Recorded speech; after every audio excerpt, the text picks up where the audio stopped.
আবু তালেব একা যা করেছেন আমার মতো 100 জন আবু তাহা তা করতে পারে নাই, পারবে না। এটাই সত্য কথা। আবু তালেব কোন অবস্থায় করেছেন? যখন চতুর্দিক থেকে আল্লাহর নবীকে সবাই ছিছি করছে, গালিগালাজ করছে, হত্যার পর্যন্ত চেষ্টা করছে। পুরো সমাজ একদিকে, আবু তালেব একাই একদিকে। তার কাছে প্রস্তাব দেওয়া হয়েছে, তোমার ভাতিজাকে আমাদের হাতে তুলে দাও, নাহলে আমরা ব্যবস্থা নিব। সে বলছে, আমি আমার ভাতিজাকে তোমাদের হাতে তুলে দিব না যতদিন না আমার দেহ মাটির তলে না যাচ্ছে। হ্যাঁ, তিনি নবীজিকে গিয়ে বলছেন, তা আমার বৃদ্ধ কাঁধের উপর এত বোঝা দিও না ভাতিজা, আমার বয়স হয়ে গেছে, ওরা তোমাকে বলছে তুমি দাওয়াতটা ছেড়ে দাও। তো নবীজি বলছেন, আমার ডান হাতে যদি চাঁদ এনে দেওয়া হয়, বাম হাতে সূর্য এনে দেওয়া হয়, চাচা আমি এই দাওয়াত ছাড়তে পারবো না। হয় আমি এই পথে দাওয়াত দিতে দিতে আমার এই দিন বিজয়ী হবে, না হলে আমি হালাক হয়ে যাব। তখন কি হলো? তখন তিনি বললেন যে ওরা তোমার দিকে আসতে পারবে না দলে দলে, যতক্ষণ না আমি আবু তালেব দাফন হচ্ছি মাটির তলে। আল্লাহ নবী সাল্লাল্লাহু আলাইহি ওয়াসাল্লাম এই চাচার সংসারে মানুষ হয়েছেন প্রায় 53 বছর পর্যন্ত। এই চাচাই তাকে বিয়ে দিয়েছেন 25 বছর বয়সে। তার আগে চাচার ব্যবসা তিনি সামলেছেন। ওই ব্যবসার এক কাফেলা খাদিজা রাদিয়াল্লাহু আনহার অর্থ ছিল। এই ব্যবসা দিয়ে তাকে টেস্ট করলেন, দেখলেন আমানতদার, সুদর্শন, মাশাআল্লাহ উন্নত চরিত্রের মানুষ, উন্নত রুচিবোধের মানুষ, আল আমিন, বিশ্বস্ত। বিয়ের প্রস্তাব পাঠালেন, চাচা বিয়ে দিয়ে দিলেন। তার সাথে খাদিজা রাদিয়াল্লাহু আনহার সাথে। তখন তার বয়স কত ছিল? 25। তার বয়স কত? 40। মাশাআল্লাহ। এখন নবী সাল্লাল্লাহু আলাইহি ওয়াসাল্লামের কাছে সমাজের জাহিলিয়াত ভালো লাগে না। তো বোঝার চেষ্টা করি, কি জাহিলিয়াত ভালো লাগে না? তিনি দেখেন যে মক্কার মানুষ মূর্তি পূজা করে, তিনি দেখেন মক্কার মানুষ সুদ খায়, মক্কার মানুষ জেনা করছে, মাদক খাচ্ছে, হানাহানি মারামারি কাটাকাটিতে আছে। তার এগুলো ভালো লাগে না। তিনি এখান থেকে সরে যান, দূরে দূরে থাকেন, দূরে দূরে থাকেন।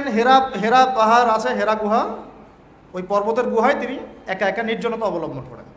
কারণ যখন আপনি একটা ভালো রাস্তায় থাকবেন, সমাজের অন্যান্য খারাপ বিষয়গুলো আপনার পছন্দ হবে না, নিচে থেকে ভালো লাগবে না। এই যে আমি যতটুকু ইমানদার, পাশে কনসার্টের গান কানে আসলে আপনার খারাপ লাগে না? লাগে তো, আপনি বুঝতে পারেন না? চোখের মধ্যে খারাপ কিছু পড়ে গেলে আপনার খারাপ লাগে, মনে হয় যেখান থেকে চলে যেতে পারলেই বাঁচি। যে তিনি দেখেন আরবের লোকজন সুদ খায়, মদ খায়, জেনা করে ইত্যাদিতে, তিনি একা একা থাকা শুরু করলেন। একা থাকতে থাকতে ওই সময় তিনি যেভাবে ইবাদত করতে পারতেন সেভাবে ইবাদত করেছেন। আগেও ইবাদতের কিছু সিস্টেম ছিল, কারণ আরবের মানুষরা দাবি করতো তারা হচ্ছে মিল্লাতে ইব্রাহিমের উপর আছে, বিকৃত, কিন্তু ওরা মনে করতো আমরা ইব্রাহিমের ধর্মের উপরেই আছে। এখন 40 বছর বয়সে নবী সাল্লাল্লাহু আলাইহি ওয়াসাল্লামের কাছে প্রথম ওহীটা চলে আসে। প্রথম ওহী কি ছিল ভাই? কোন সূরা? সূরা আলাকের কত নম্বর আয়াত? প্রথম আয়াতটা, প্রথম ওহীটা কি সংক্রান্ত ছিল? নামাজ পড়ো, রোজা রাখো, হজ করো, যাকাত দাও, মূর্তি পূজা করো না। কি বলেছেন আল্লাহ পাক? ইকরা বিসমি রাব্বিকাল্লাযী খালাক। হে নবী, কথাটা বুঝুন, হে নবী মুহাম্মদ সাল্লাল্লাহু আলাইহি ওয়াসাল্লাম, আপনি যেগুলো দেখে ব্যথিত, যে সমাজটার এই যে জাহেলিয়াত আপনি দূর করতে চান, যাদেরকে নিয়ে আপনি চিন্তাগ্রস্ত, আপনার কাছে ভালো লাগে না এই জাহিলিয়াতগুলো, এগুলোকে দূর করতে হলে আগে পড়াশোনা করতে হবে, জ্ঞান লাগবে। আগে কি লাগবে?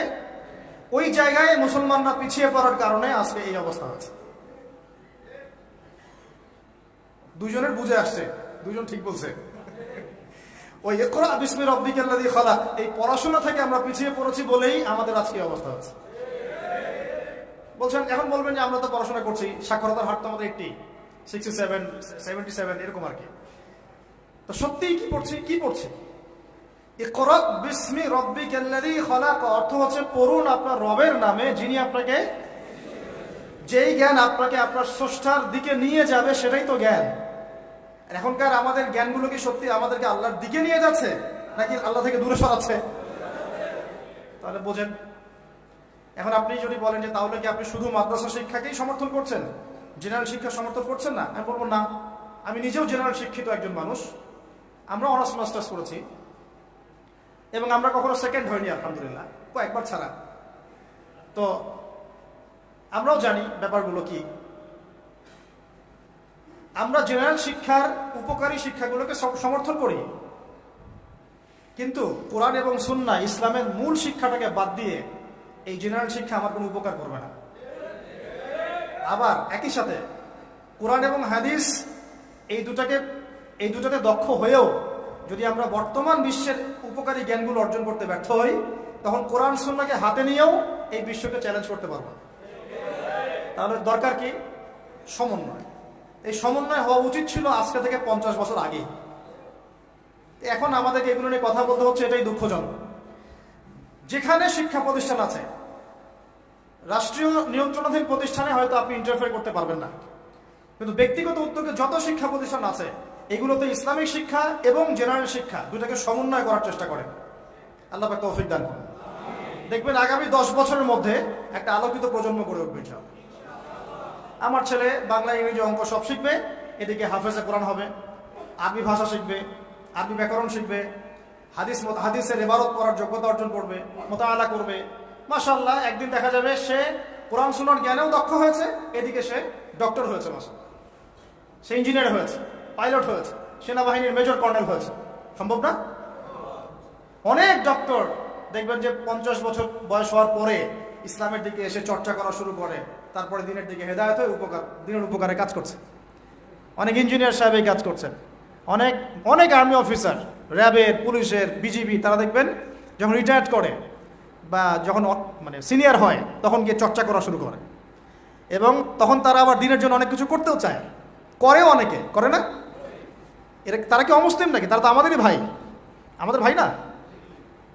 শোনেন, যদি বাংলাদেশ রাষ্ট্রীয়ভাবে কখনো জিহাদে যায় কুফফারদের বিরুদ্ধে, তাহলে আমরা যাব না তারা যাবে? যাবে তো তারাই। জি, আপনি যাবেন না, যাবে তো তারাই। আপনার আমার কি প্রশিক্ষণ আছে? যদি বাংলাদেশে কোনো মনে করেন যে 100% ইসলামী জ্ঞানে পরিপূর্ণ কোনো নেতা আসছে, আমির, রাষ্ট্রীয় আমির, এখন সে চিন্তা করলো যে আমি এই ইহুদিদের বিরুদ্ধে সৈন্য পাঠাবো, ভাবতে পারে কি পারে না? 73 সালে 6টা মুসলিম দেশ সৈন্য পাঠিয়েছিল। মিশর ছিল, জানেন না আপনারা এগুলা ইতিহাস, 6 দিনের যুদ্ধ। তো যাই হোক, ধরেন বাংলাদেশ এমন একজন নেতার আন্ডারে আছে, যেই নেতা বললো ঠিক আছে আমিও পাঠাবো, আমার এখান থেকেও 2000 সৈন্য যাবে। তখন কিন্তু ওই 2000-এর মধ্যে আপনি থাকবেন না, থাকবে ওই আর্মি অফিসারই, ওই বিজিবি, ওই র্যাব, ওই পুলিশ, ওই ভাইরাই থাকবে। তারা আমাদের ভাই না? তাদেরকে মেসেজটা পৌঁছাতে হবে যে আপনারা পরিপূর্ণ ইসলামের সামনে আত্মসমর্পণ করেন। ইনশাআল্লাহ আল্লাহ পাক দুনিয়াতেও সুখী করবেন, পরকালেও সুখী করবেন। আমরা দোয়া করব, দোয়া। আপনারা কখনো একটা রাষ্ট্রের মধ্যে জাতিগত বিভাজনে যাবেন না। জাতিগত বিভাজনটা খুব খারাপ, এতে করে রাষ্ট্রের অভ্যন্তরীণ যে স্থিতিশীলতা নষ্ট হয়ে যায়। আমরা আলহামদুলিল্লাহ ইসলামকে তো ভালোবাসি, মহব্বত করি, পারি না পারি আমাদের মন তো ব্যথিত হয়, হয় না? এটা আল্লাহ পাক দেখছেন ইনশাআল্লাহ। আল্লাহ পাক ওই অনুযায়ী আমাদেরকে প্রতিদান দিবেন ইনশাআল্লাহ। তবে চেষ্টা আরও বাড়াতে হবে। এই চেষ্টা বাড়ানোর কথা বলতে এখানে আসছি। আল্লাহ নবীর মন খারাপ, তখন ওহী এসেছে। ওহী প্রাপ্ত হওয়ার পরে নবী সাল্লাল্লাহু আলাইহি ওয়াসাল্লাম একটু ভীত, একটু সন্তুষ্ট। লাকাদ খাশিতু আলা নাফসি। বাংলাদেশের যত সিরাতের বই আছে না, তার 80% সিরাতের বই আপনি পাবেন। ওই সময় নবী সাল্লাল্লাহু আলাইহি ওয়াসাল্লাম এতটা ভীত সন্ত্রস্ত হয়ে গিয়েছিলেন, কয়েকবার তিনি চিন্তা করেছেন যে আমি পাহাড়ের উপর উঠে নিজেকে শেষ করে ফেলব।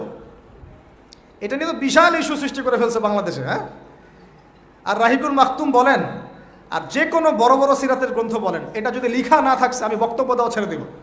বাসায় গিয়ে দেখেন, চেক করেন, রাইটাররা লিখেছেন। এটা আমাদের কথা না। কয়েকবার তিনি পাহাড়ের উপর উঠে চিন্তা করেছেন যে আমি যা দেখলাম, ফেরেশতা এসেছে আমাকে জড়িয়ে ধরেছে, আমাকে বলছে পড়ুন, আসলে ব্যাপারটা কি, আমি কি মানে সঠিক আছি না ভুল হচ্ছে। মানসিক একটা পেরেশানির মধ্যে তিনি ছিলেন। তখন কয়েকবার নিজেকে শেষ করে ফেলার চেষ্টাও করেছেন। যখনই তিনি উঠেছেন তখনই জিবরাইল আলাইহিস সালাম সামনে এসেছেন। ইয়া মুহাম্মদ, আপনি পাগল নন, আনতা রাসূলুল্লাহ ওয়া আনা জিবরিল। হে মুহাম্মদ, আপনি পাগল নন, আপনি হচ্ছেন আল্লাহর মনোনীত রাসূল, আর আমি জিবরাইল। আপনি বিচলিত হবেন না। আরও একদিন আবার জিবরাইল আলাইহিস সালাম হাজির। এভাবে হতে হতে তিনি আশ্বস্ত হলেন যে হ্যাঁ, আসলে যা হচ্ছে সব সঠিক। এটা কি একটা বড় ঘটনা না? এরপরে তিনি বাসায় আছেন, বেশ কয়েকদিন ওহী আসা বন্ধ আছে। আল্লাহ পাক প্রস্তুত করছেন তাকে, কারণ ব্যাক টু ব্যাক ওহি আসতে থাকলে এটা একটা ওয়েট আছে, নেয়ার মতো ক্ষমতাকে তৈরি হতে হয়তো।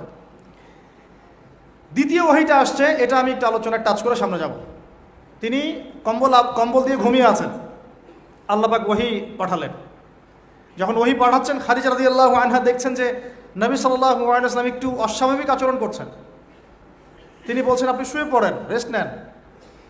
নবীজি বলছেন, আমার এখন রেস্ট নেওয়ার সময় নাই। আল্লাহ পাক আমাকে বলেছেন, ইয়া আইয়ুহাল মুদ্দাসসির, হে কম্বল আবৃত রাসূল, কুম, উঠে দাঁড়ান, ফাংজির, মানুষকে সতর্ক করেন। তো কুম ফাংজির অর্থ মানে এই না যে বিছান থেকে উঠে মাটিতে দাঁড়ান, মানে হচ্ছে আপনার কাছে যা আসছে এটা সত্য, এটা দ্বীনে হক, আল্লাহর পক্ষ থেকে আসছে। অতএব আপনি এই সত্যের বাণী নিয়ে সমাজের মধ্যে দাওয়াতে কাজে নেমে পড়েন।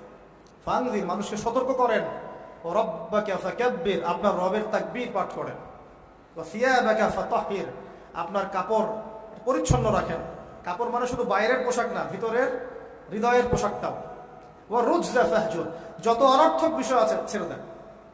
ওয়ালা তামনু তাস্তাকসির ওয়া লিরাব্বিকা ফাসবির, কিছু পাওয়ার আশায় আপনি কাউকে সদকা করেন না, কারো কাছে কিছু পাওয়ার আশায় আপনি সাদাকা করেন না, বরং আপনার রবের জন্য আপনি সবর করেন। কত গভীর কথা! এটা নিয়ে কিন্তু আলোচনা খুব বেশি হয় না। আমরা আলোচনা করি প্রথম ওহিটা কি ছিল, এটা দ্বিতীয় ওহি ছিল। উঠুন, উঠুন, সতর্ক করুন। আপনি যা ভাবছেন এরকম কিছু না, আপনি নবী, আপনি শেষ নবী।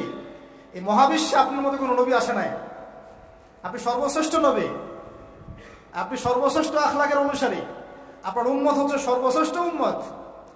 আপনি উঠুন, মানুষকে সতর্ক করুন, কাপড় পবিত্র রাখুন, অনর্থক বিষয় ছেড়ে দেন, আল্লাহর জন্য সবর করেন, আল্লাহর জন্য তাকবীর পাঠ করেন, বলেন আল্লাহু আকবার।